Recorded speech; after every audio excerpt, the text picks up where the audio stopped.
108문에서 109문까지는 133일차를 참고하시기 바랍니다. 요리문답의 저자 중 한 명인 우르시누스가 지목한 제7계명과 관련한 적극적인 덕목인 순결, 정숙, 그리고 절제. 세 가지 가운데 정숙과 절제는 순결의 덕목과 관련한 덕목입니다. 정숙은 순결과 반대되는 부정한 것을 부끄러워하며 혐오하고 이러한 것을 범하지 않기를 바라는 간절한 마음과 태도를 뜻합니다.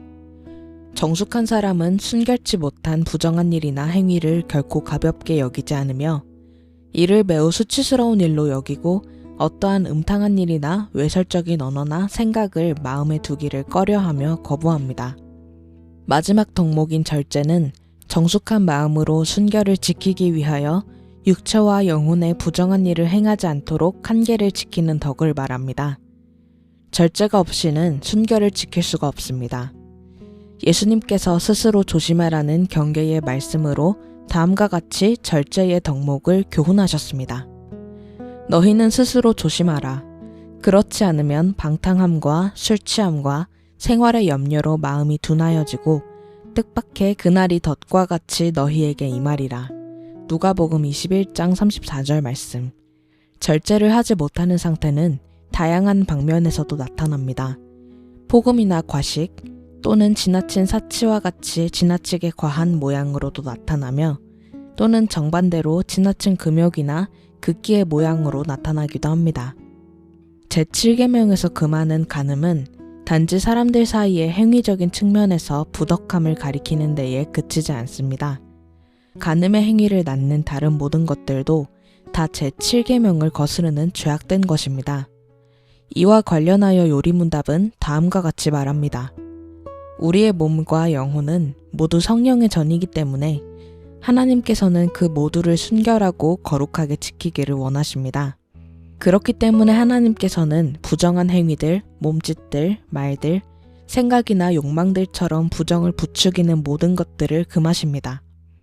앞서 제6계명에서 살핀 바처럼 비록 행위로 살인을 하지 않아도 몸짓이나 말 또는 생각으로만 하여도 살인한 것과 같으며 더욱이 미움, 시기, 분노 등의 마음을 품는 것조차도 이미 살인죄를 범한 것과 같습니다.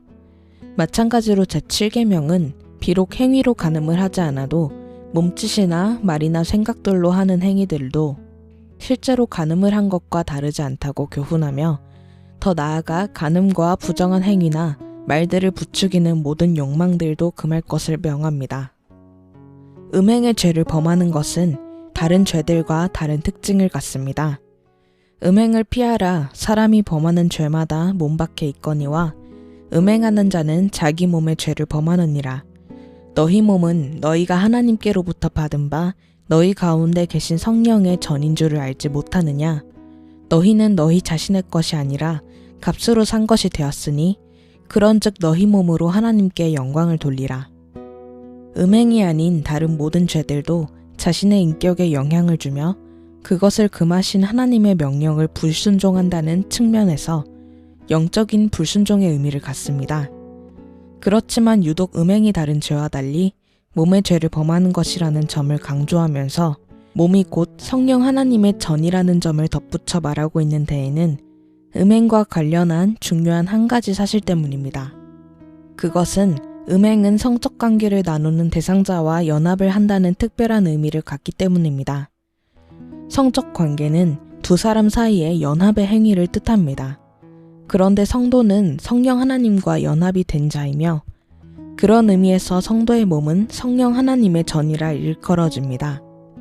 성령 하나님은 성도와 인격적 연합을 통한 몸과 영혼의 주인입니다. 음행이라는 육체적 연합은 바로 성령 하나님과의 연합의 관계를 부정하는 비유적 의미를 갖는다는 점에서 몸의 죄를 범하는 것이며 또한 자신의 피로 값주고 사신 하나님의 소유권을 부정하는 행위가 됩니다.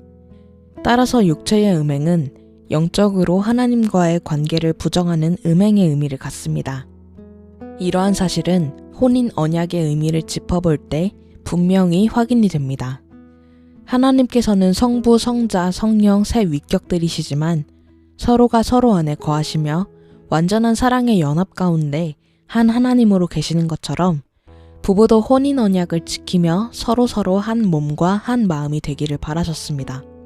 혼인에 이와 같은 의미를 들어 하나님께서는 하나님의 백성들과의 관계를 혼인에 빗대어 말씀하셨습니다. 하나님은 이스라엘의 신랑이시며 이스라엘은 하나님의 신부입니다. 이 관계는 신약에서 그리스도와 교회의 관계로 표현이 됩니다. 그리스도는 교회의 신랑이시며 교회는 그리스도의 신부입니다. 음행이라는 육체적 연합은 바로 하나님과 교회 사이의 신랑과 신부라는 혼인의 순결한 관계를 더럽히는 죄이며 우상숭배의 성격을 갖습니다. 음행과 온갖 더러운 것과 탐욕은 너희 중에서 그 이름조차도 부르지 말라. 이는 성도에게 마땅한 바니라.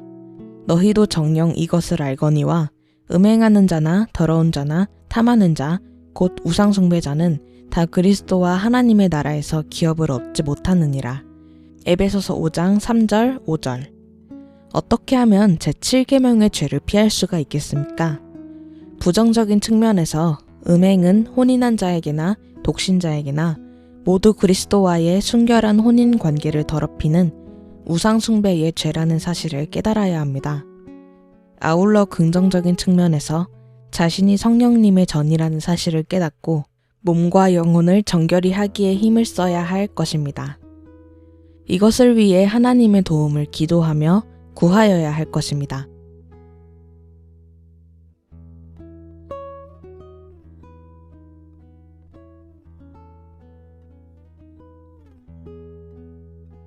나는 오직 주의 인자하심을 의뢰하여 싸우니